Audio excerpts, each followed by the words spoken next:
ณเนี้ยพี่กำลังถ่ายไปสัก4 นาทีพี่ป๊อป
Good morning to all our viewers. We would like to welcome you this morning to the live broadcast on Facebook, YouTube, on the Pindapata of the Ram Walk of Ajahn Suchart, Abhijāto, and the Sangha of Wat Yannasangwararam in Chonburi.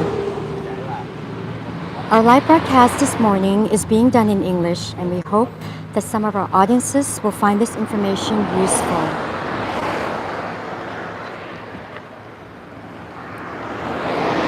And it is a beautiful morning here in Na Jom Tien. We're currently standing in front of Soy called Na Jom Tien 30, which is where the Ram Walk will start. Na Jom Tien is a municipality. It is about 15 minutes south of Pattaya, and we're just standing right on the Sukhumvit Highway, heading towards Sattahip. The Google coordinates for this very location, as well as the ARMS route map and times, are all available on the English website of Suchart.com.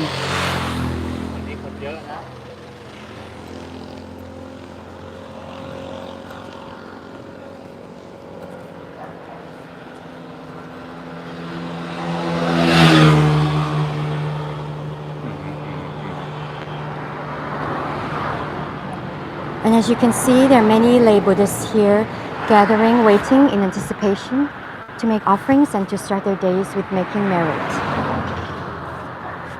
Momentarily, the Wat Yan bus will be arriving as we await here for Ajahn Suchart and the monks.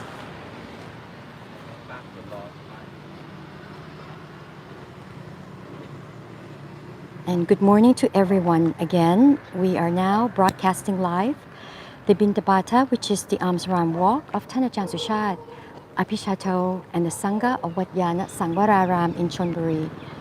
And Ajahn and the monks will be arriving momentarily.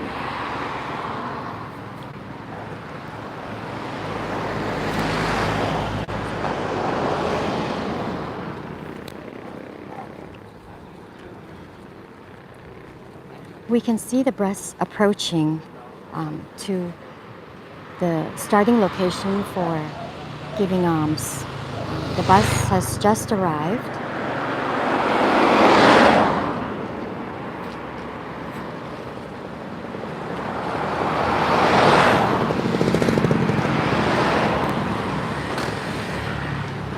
Ajahn and the monks are disembarking.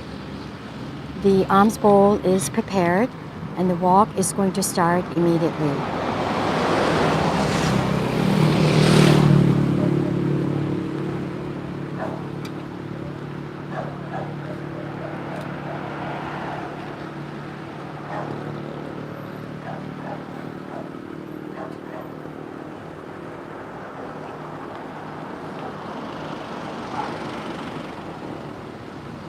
And the first alms giving for today has just started.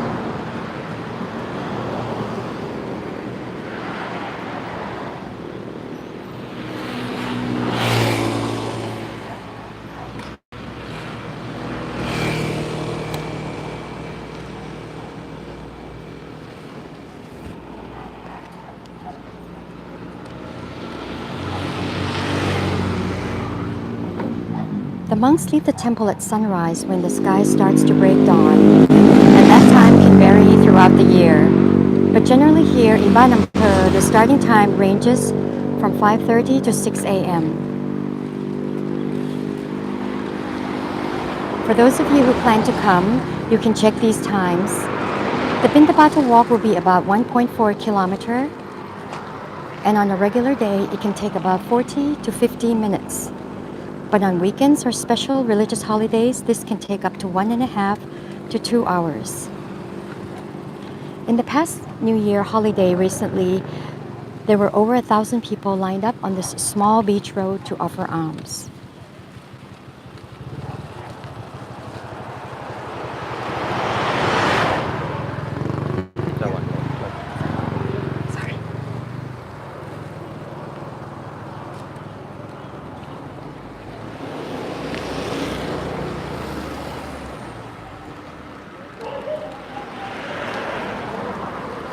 It is a Sunday, so there are quite a number of people who are gathered here with their families to offer alms today. And you can see that people primarily put rice and food to go with the rice. Many times along with that, they will also give desserts, drinks, and flowers. They may offer other things which they feel which would be useful to support the monks.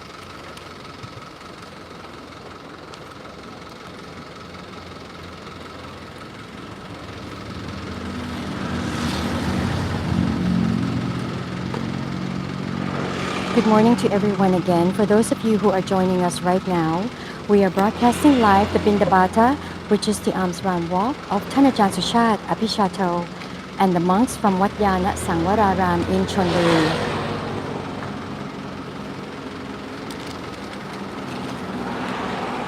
The Pindapata is starting on this main Sukhumvit highway, and it will turn into Soi Najom Tien 30.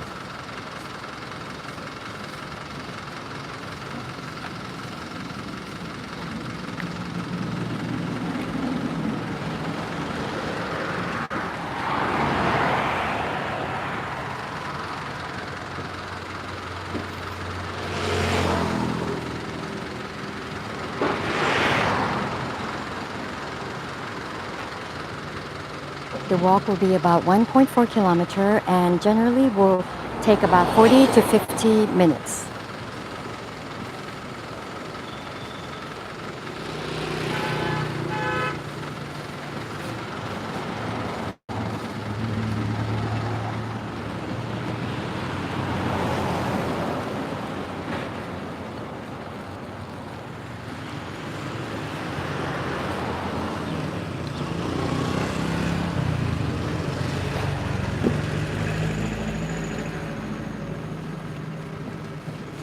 And it is a beautiful morning here in Najom Tien as the alms proceeding is moving towards Soi Najom Tien 30.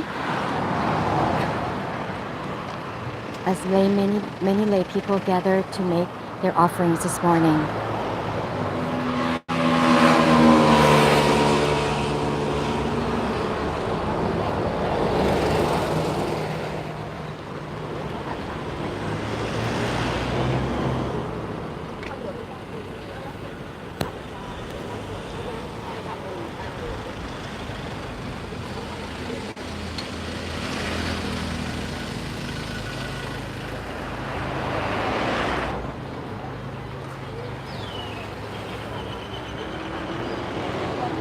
Walking near the monks or alongside the monks are lay volunteers who help to carry the alms that are offered.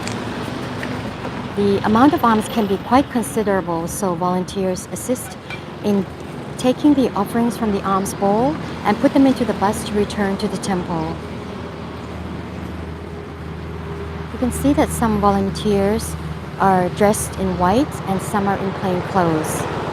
Often the ones wearing white are taking the 8 precepts and staying in retreat at the temple to practice Dhamma.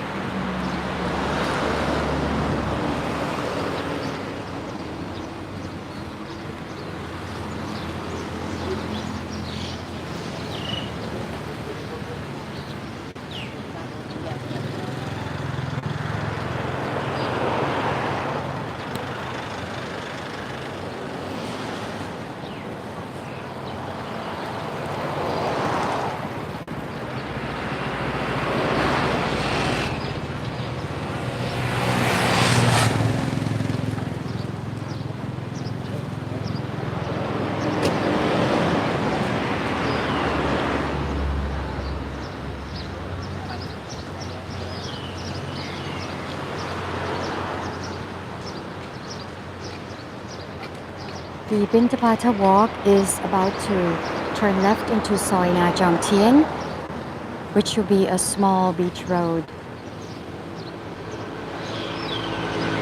And Thanajan has just made a left and turned into Soi Na Jom Tien 30.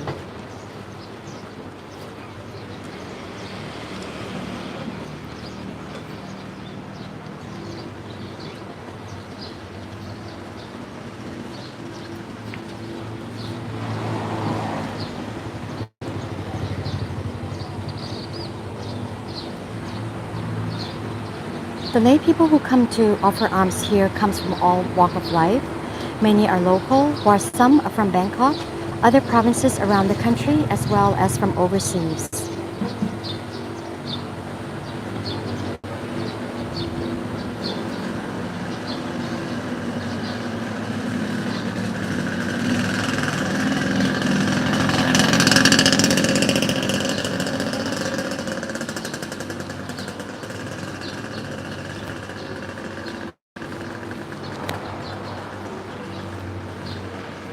The monks are walking with mindfulness. They are calm and composed. They walk in single file, and the order of the walk is based on the number of vasas or the length of ordination. And as you can already see, in the line formation, Thanajan is leading all the monks. And today there are about 15 monks from Wat Yan in this alms round walk.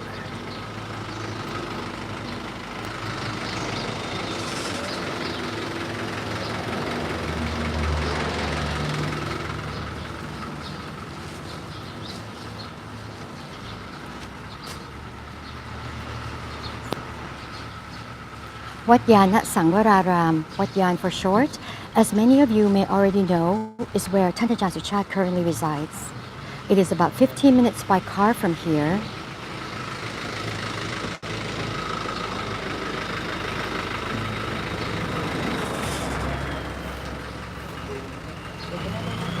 It is a Buddhist monastery under the royal patronage of the late King Rama IX, situated in the Banglamung district of Chonburi province. The temple covers the area of about 58 hectares, and it was Wat Yannasangwararam, who was the 19th Supreme Patriarch of the Thai Sangha, who initiated and oversaw the construction of the monastery. It was his goal to have Wat Yan become a Vipassana training center close to Bangkok and to become the Buddhist monastery for the reign of the late King Rama IX. Thus, great effort and care were devoted to the construction to make sure that the monastery was magnificent, elegant, and suiting to the grandeur of the Thai monarchy. Thanajan Suchart currently resides in Wat Yan and has been leading this Pindapata walk for over 30 years. Thanajan Suchart was born in 1947, educated in the English-speaking 7 Days Adventist School in Bangkok, which is now called the Ekamai International School. He went on to study in the United States and obtained a bachelor's degree in civil engineering from California State University, Fresno. In 1975, at the age of 27, he ordained at Wat Yannasangwararam. His preceptor was the late Supreme Patriarch, Wat Yannasangwararam. Within 6 weeks of ordination, Thanajan Suchart left Wat Yannasangwararam and went to Wat Pindapata, where he stayed and studied with Thanajan Mahabua Yanasampanno for 9 years. In 1984, Thanajan returned to Pattaya, and subsequently he arrived at Wat Yan and has been there since that time. For more information, Thanajan Suchart's autobiography in English called My Way is available for download from thepresssuchart.com.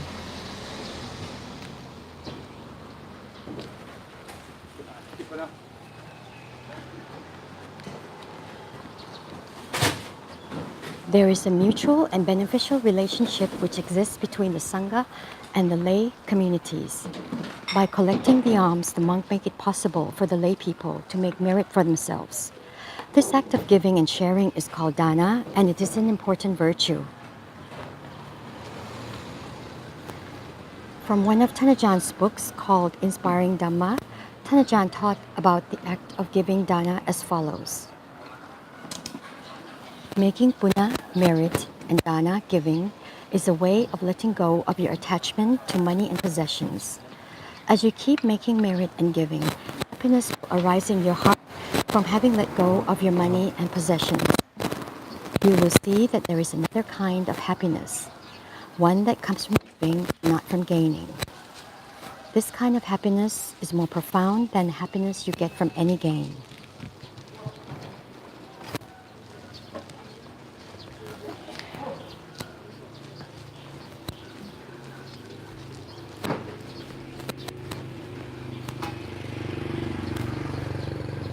The lay community helps provide the four requisites to support the monks. The four requisites are food, shelter, medicine, and clothing. Offering alms is considered to be providing the food requisite. With support of food, monks are able to sustain their livelihood. They can study and practice Dhamma. In return, monks teach and give guidance to lay people about the Buddha's teachings and practices, so lay people can have the right thinking and right livelihood in order to be happy and be free from suffering.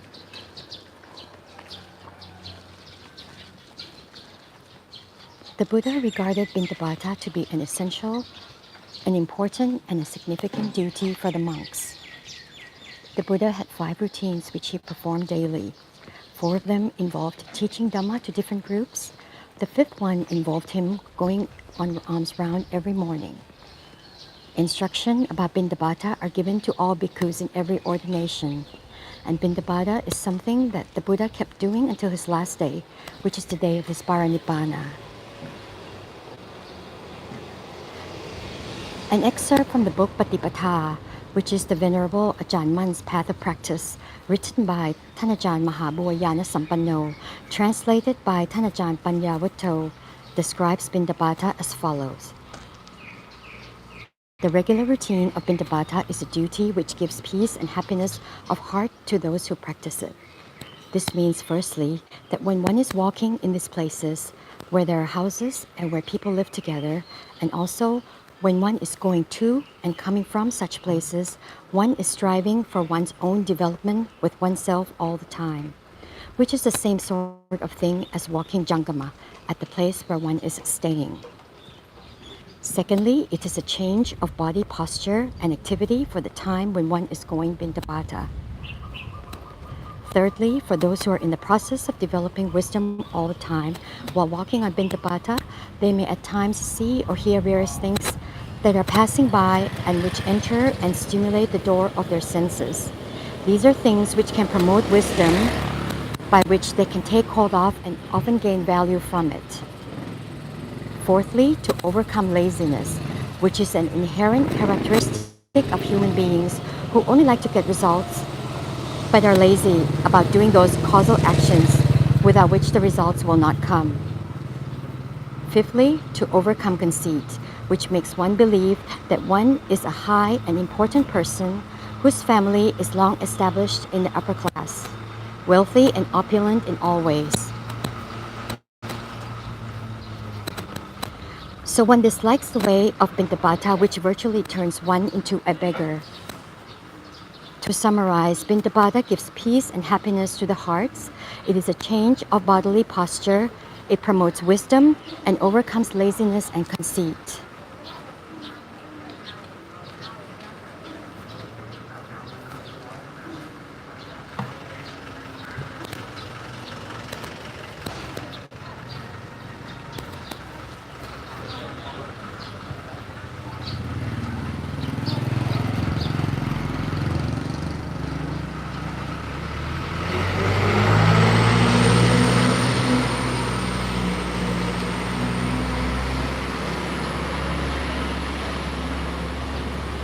The Pindapata walk is just about a third way through, and approaching this bridge, you can have a chance to see what the Banampur village is like.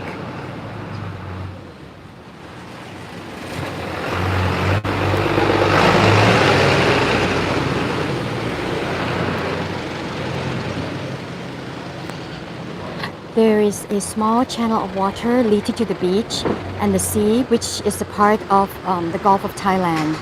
And this is just a quiet seaside village.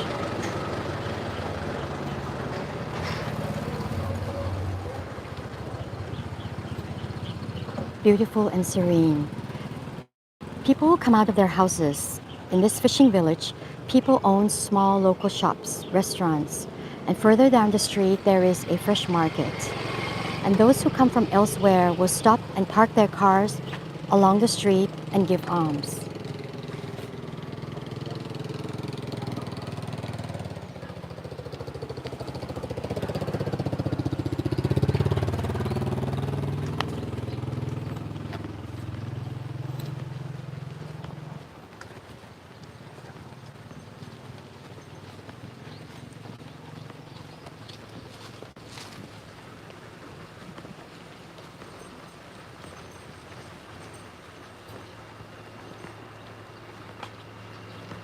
With regards to the proper etiquette and the tradition of giving alms, one should offer alms in the most polite and courteous manner possible.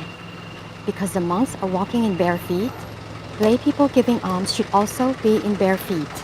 They can stand on equal or lower level to the monks, but should not be standing on pavement or steps higher than the monks. Offerings should be made with humility, politeness, and of utmost respect and reverence.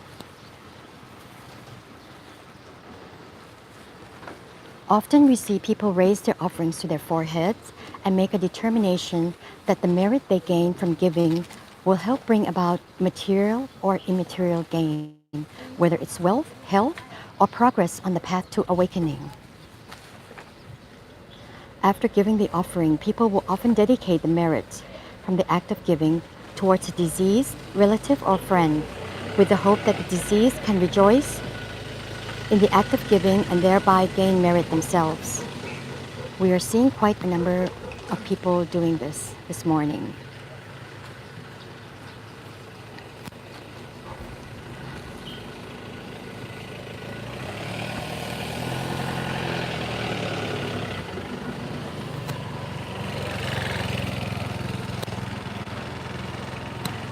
Ajahn Suchart has taught the Bunya Giriya Watu 10, which is basically the 10 ways in which one can make merit. With almsgiving, one can gain 2 out of the Bunya Giriya Watu 10, which is offering dana, which is giving. And the other merit is offering dana in such a way that is polite, humble, and revering.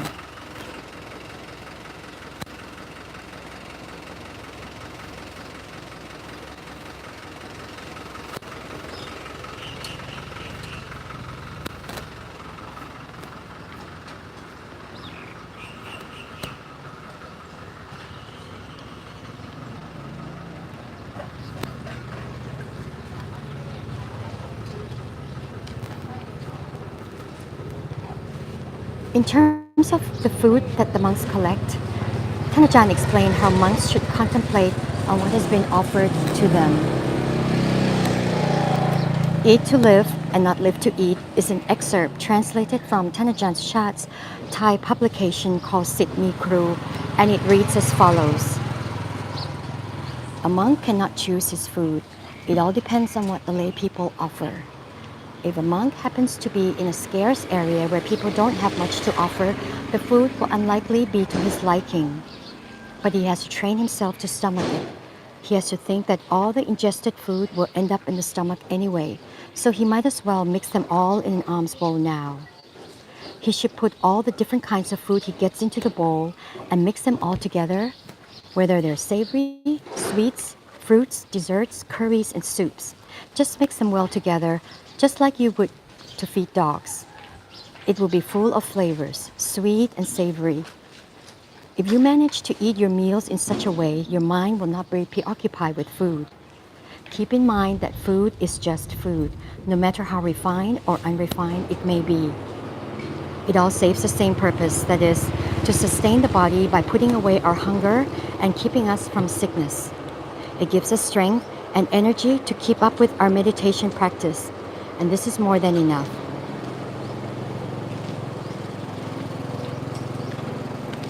Currently at Wat Yan, there's a total of about 90 monks, and within that total, there are 8 foreign monks practicing under the guidance of Ajahn Suchart.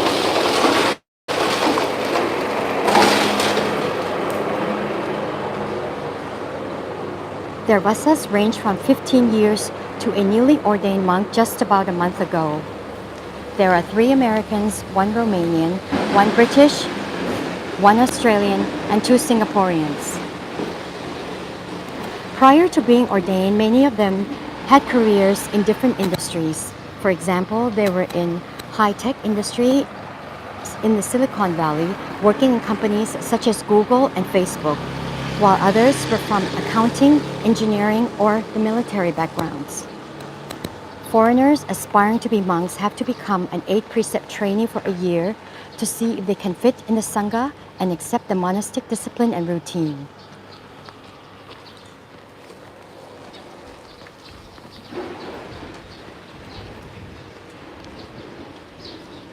Once ordained, they're expected to practice in the temple for the first 5 years to tame and discipline their mind.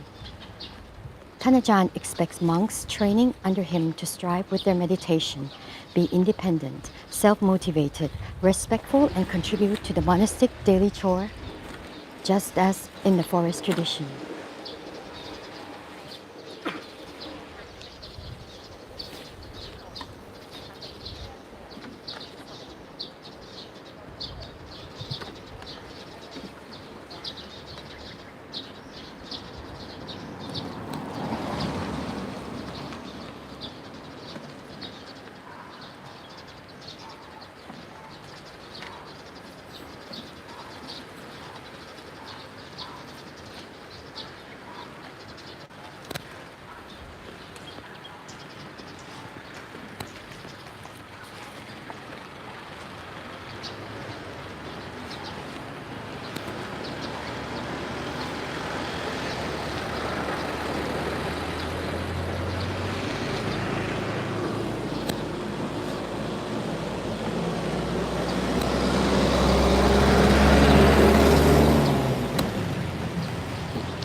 In general, the daily routines for the monks who stay on the Chion mountain practicing Dhamma are as follows.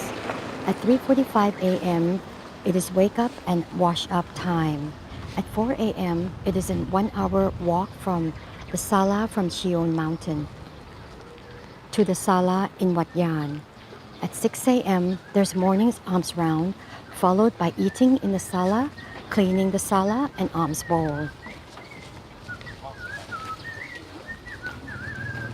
At 10 a.m., a pickup vehicle takes the monks back to the Chion mountain, followed by cleaning, sweeping in common areas and bathrooms. At 10:30 to 4 p.m., it is resting and self-practice time. And at 4 p.m. to 7 p.m., it is collecting the offerings from the Jula Dhamma Sala to the storeroom, followed by tea break and personal wash-up. At 7 p.m. to midnight, it's a resting and self-practicing time. And finally, at 12 a.m. to 3:30 a.m., it's sleep time. And some monks may fast regularly for a day up to a week as an aid to their meditation.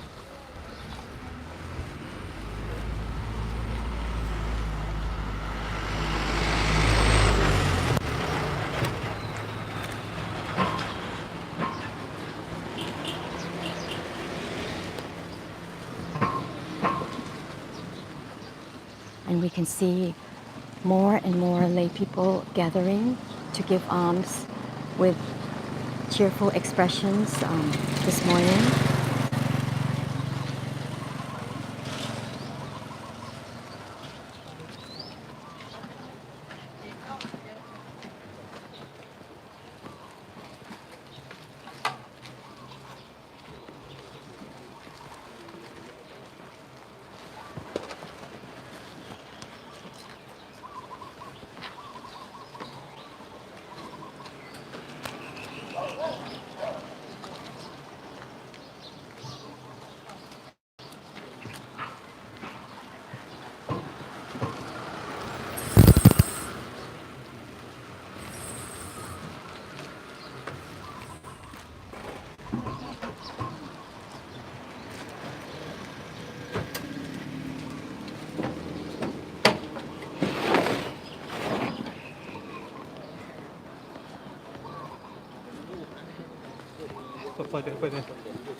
Ajahn has taught the importance and value of being born as a human to come across the teachings of the Buddha.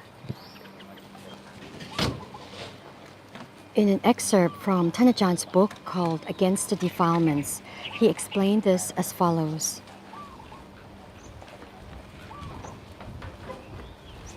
To be born as a human means that you already possess a lot of good merit. To come across Buddhism is in fact the highest form of merit. But the amount of benefit you may gain from it does vary. You could invest it to make a profit. You could also spend it on gambling, eating and drinking, and partying and going out. But we will all soon be gone. This is how it is with our lives.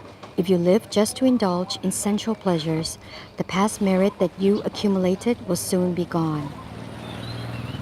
However, if you live to cultivate merit through meditation practice and listening to Dhamma talks, the amount of merit you own will increase.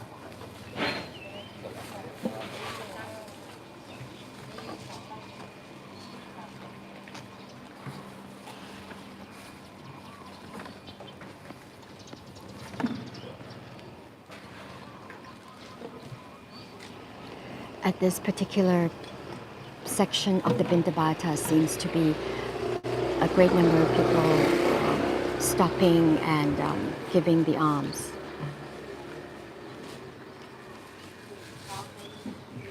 With much faith and conviction.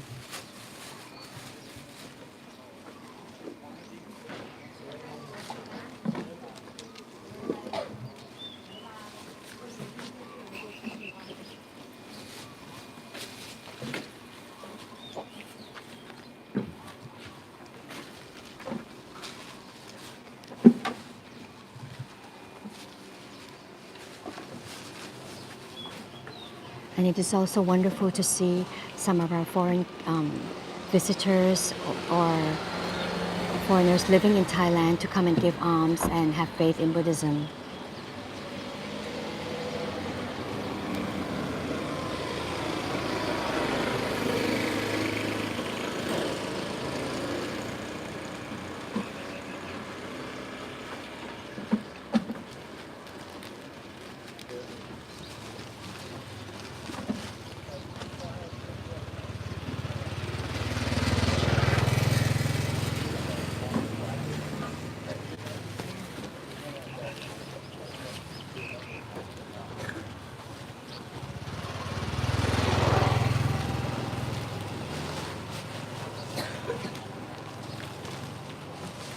Ajahn has thought further that we need to resort to Buddhism to make us aware that nothing belongs to us.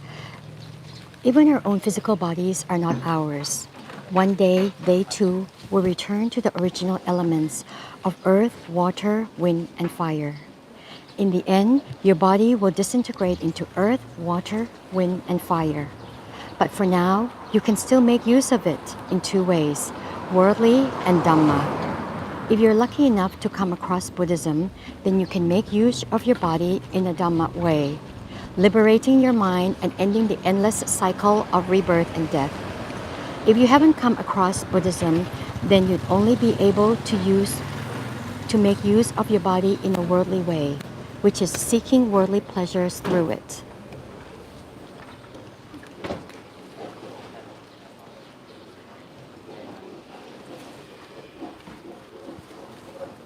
We move on as we continue to share Ajahn's profound teachings. Buddhism is the most advanced knowledge. You can study all kinds of subjects, but these subjects cannot teach you how to live happily because they don't understand the working nature of the mind. Only the Buddha has truly understood the true working nature of the mind, how the mind can make you happy and how the mind can make you sad. No other knowledge or subject in this world teaches you how to treat this mind. Buddhism doesn't force you to do things. It doesn't force you to believe. It is just like a school that gives you information. It is up to you whether you want to use it or not. You can take it or leave it. Buddhism teaches the law of Dhamma. What you do is what you'll get.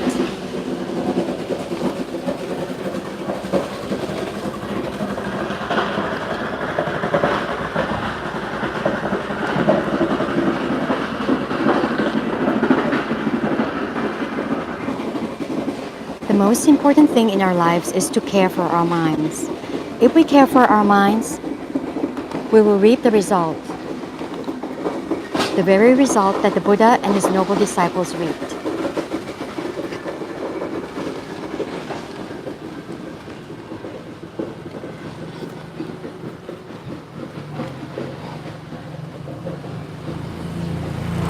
The goal of Dhamma practice is to learn how to become a refuge for your own self. There is no refuge in this world that can be truly yours other than your own self, and the Dhamma that you've cultivated to be your own refuge. You should therefore dedicate your heart and soul to cultivating such Dhamma. The Buddha also taught about the higher kind of happiness, the happiness that you can have within yourself. You don't need to have money to make you happy. You don't need to have things to make you happy if you know how to meditate. When you meditate, your mind becomes calm and peaceful, and you will have another kind of happiness. This kind of happiness is better than any other kind because you don't have to rely on other things or other people to make you happy.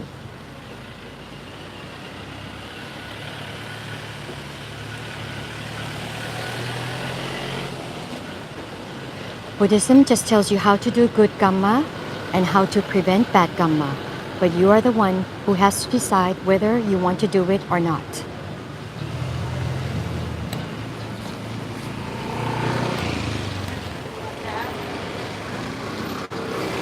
There is nothing in this world as wholesome and invaluable as one's peace of mind. For peace of mind will bring you happiness, a kind that surpasses any other. It is a kind of happiness that lasts, one that endures in the heart, the ultimate happiness or paramang sukhang. It is not a kind of happiness that is anicang tukkhang anatta, which is impermanent, suffering, and non-self.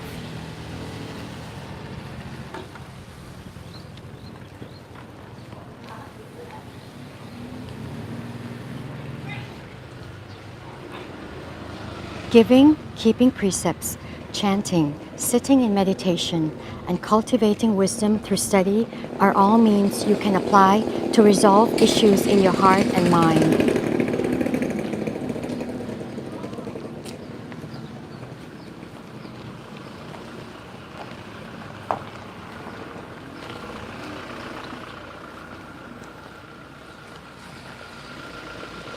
Morality is a valuable quality. It's something that you should reflect upon regularly. With reflection, your mind will be calm and at ease, especially when you think about the morality that is within yourself. It will make you feel proud of being a good person.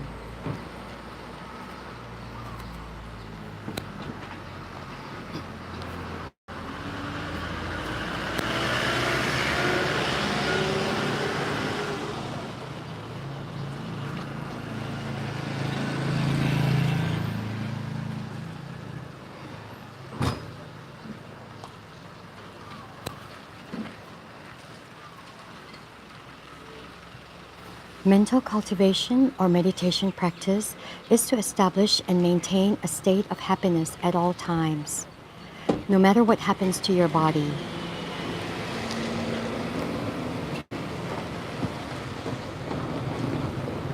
The purpose of mental cultivation through meditation practice is to train the mind to be with happiness, with emptiness.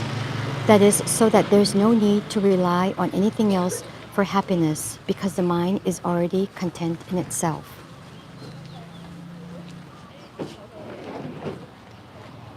To meditate, you first need to stop thinking, as your thoughts are the means of your craving. At this point, you will see the monks entering their alms bowl, which has rice, onto a container because the alms bowl does become full up with rice and it is unable to take in all the amounts of the rice that can be offered on this alms round. So it gets transferred into a container and put onto the bus.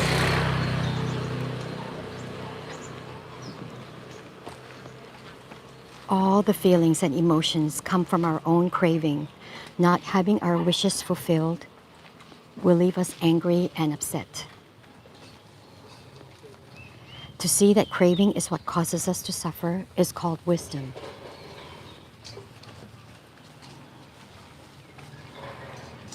If you indulge and act on your craving, there will be no end to it.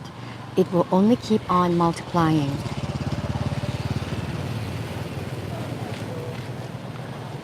When you meditate, you should sit for as long as possible. Meditation nourishes and invigorates the mind. It brings happiness to the mind. With state mindfulness as the cause, comes samadhi, concentration, as the result. To continually maintain mindfulness is of the utmost importance. To be mindful only while sitting in meditation is simply not enough. You have to remain mindful from the moment you awake until you fall asleep. It is like having mindfulness as a guardian who watches over you.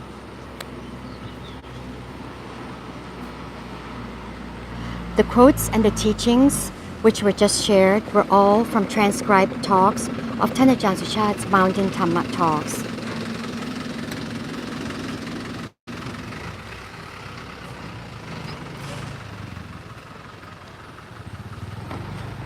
They are compiled into books and they're all available for download at suchart.com.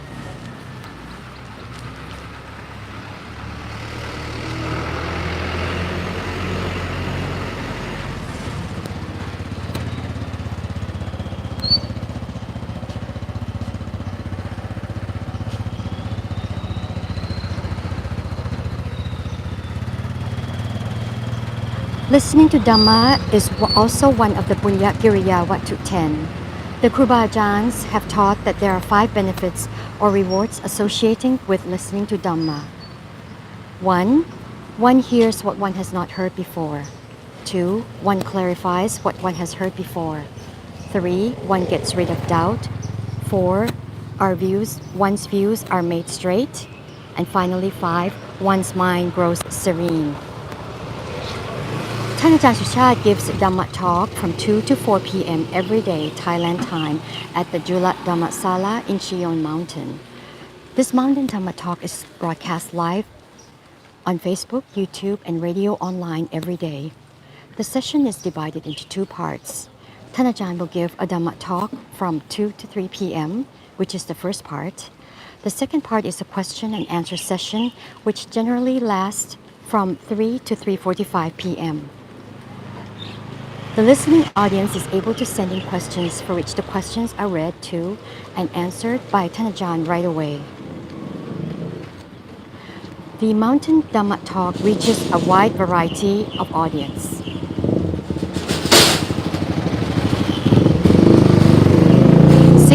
Provinces out of the 76 provinces in Thailand have tuned into listening and asking questions. And from overseas, we have audiences from 35 countries around the world. Our average viewing audience listening to Ajahn Dhamma talk is about 650 people on a daily basis.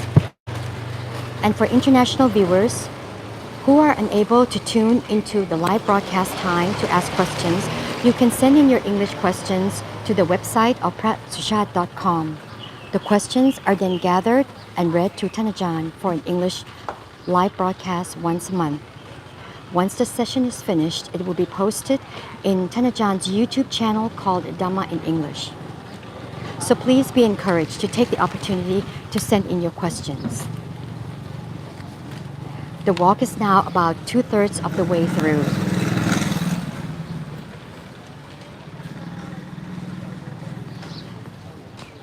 As the walk continues along this village road, you may have noticed that Ajahn gives out milk drinks to children who come out and give alms in the morning. The children become very happy, motivated, and eager to come out and give alms with their families.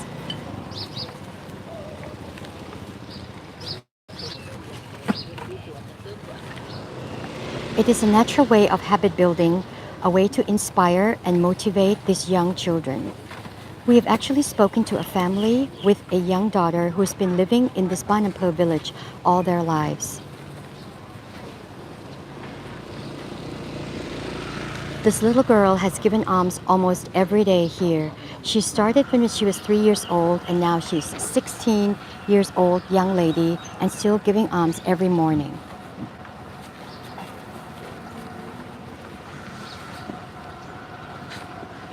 Throughout the years, her mother has explained how her daughter developed this habit of giving every day. Her daughter would come on some occasions to go with her mother to listen to Ajah's teachings. It became easier for her mother to teach her about morality and keeping the precepts. This has all been a natural progression of learning and making this become an important part of her daughter's life. And she felt very grateful.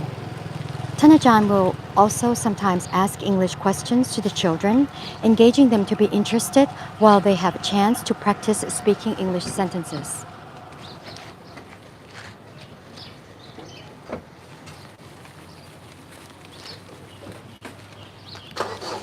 We have just passed the fresh market, and now the Pindapata walk started at Najom Tien 30, and we are coming near to the fresh market, just past the fresh market of the village.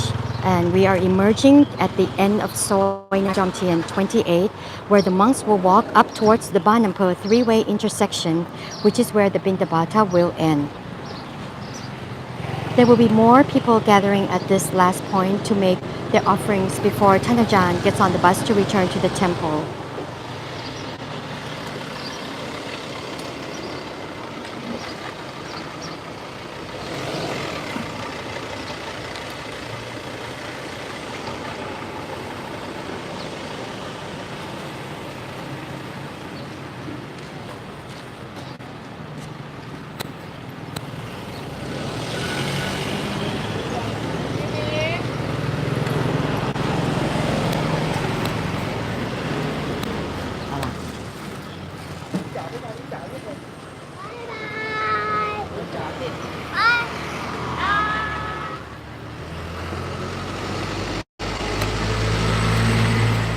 And it is a beautiful morning here in Najom Tien as we are approaching the last leg of the Pindapata walk.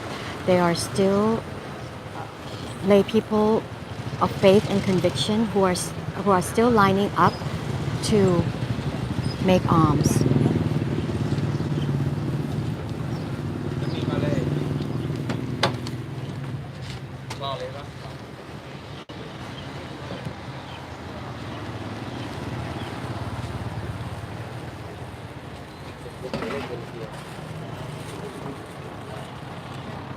And as we are approaching the part of this walk, we would like to share some of the final profound thoughts of Ajah's teachings on Buddhism. The peace of mind that comes from not craving is the real happiness. The presence is where you will find peace. You won't find it in past or in the future. A calm mind needs to remain in the present. Keep reminding yourself, where there's a will, there is a way. Difficult or easy, quick or slow is not a concern. The only concern is whether or not you make an effort. If there's no sustained effort, no matter how easy or your practice may be, no matter how quickly you can master it, you will not succeed without a continual practice.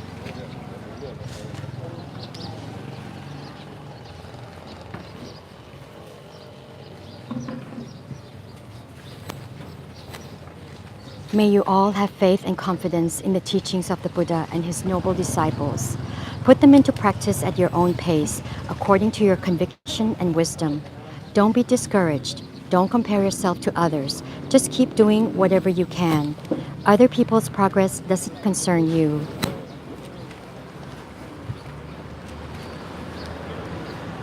And finally, if you want to live peacefully in this world and rest in peace when you die, try and practice to let go. Do not grasp or cling onto anything in this world. All the teachings that have been shared throughout this talk are all available for download at Suchart.com.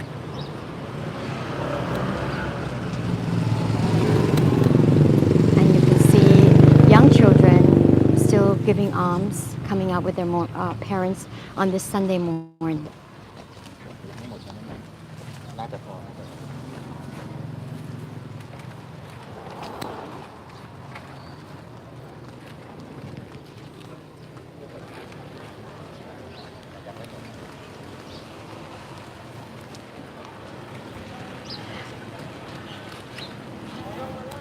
After this, the monks will return to Wat Yan, and there will be more lay people waiting at the temple to even make more offerings at the dining sala.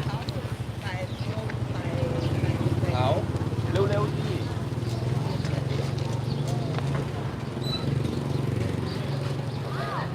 หน้าตาส่งให้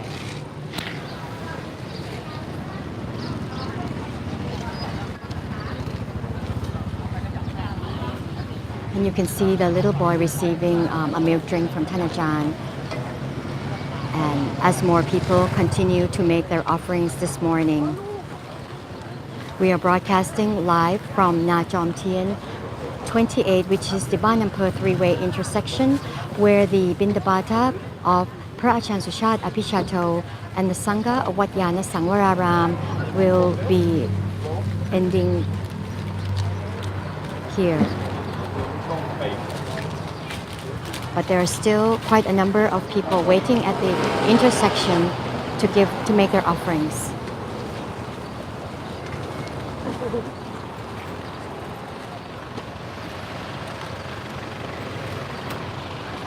We hope that this has been a useful information for our audience this morning, and especially for those who are interested to come to offer alms, as well as tuning into Ajah's daily Dhamma talk.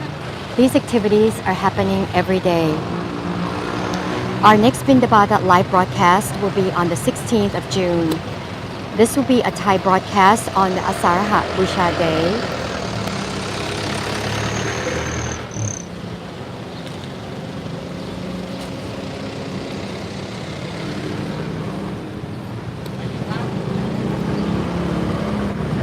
And there are still more people lining up. โทษนะครับ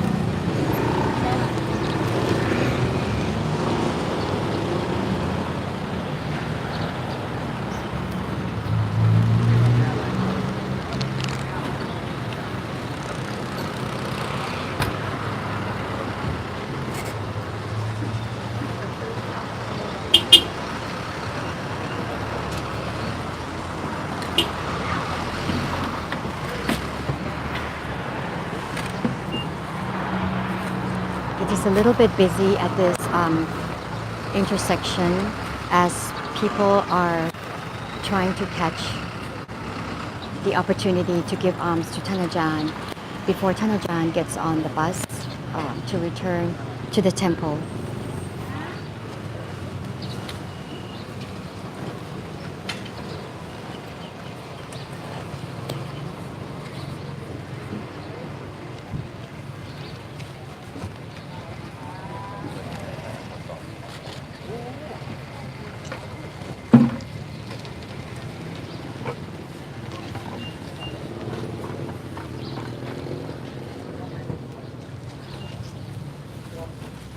More people continue to give offerings, young children,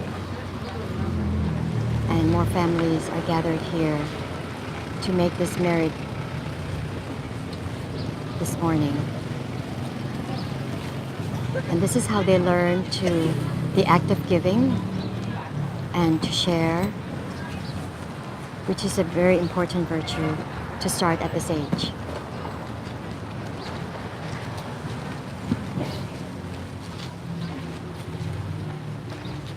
And you can see the lady who is giving alms with the most respectful and revering manner, and that is considered to be one of the Punya Kiriya Watu 10, as we talked earlier.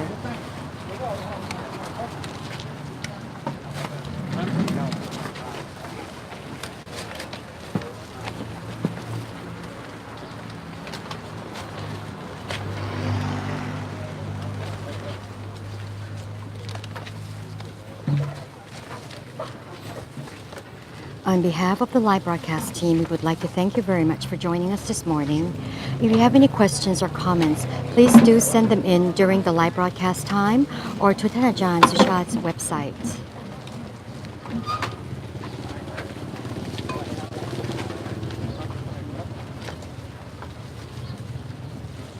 Please still stay with us for a few minutes longer because Ajahn is going to give us all a blessing.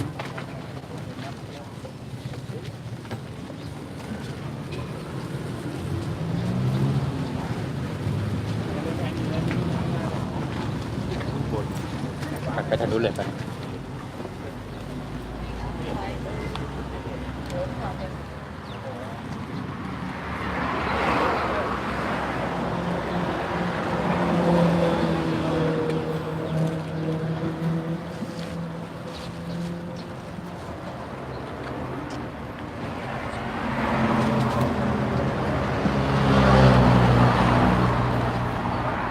At this last part of the intersection, people are sitting down to pay their respects and to have the chance to pay Ajahn their respect before he gets on the bus to return to the temple. If you stay with us for a few minutes, a little bit longer, Ajahn will give us all a blessing in English.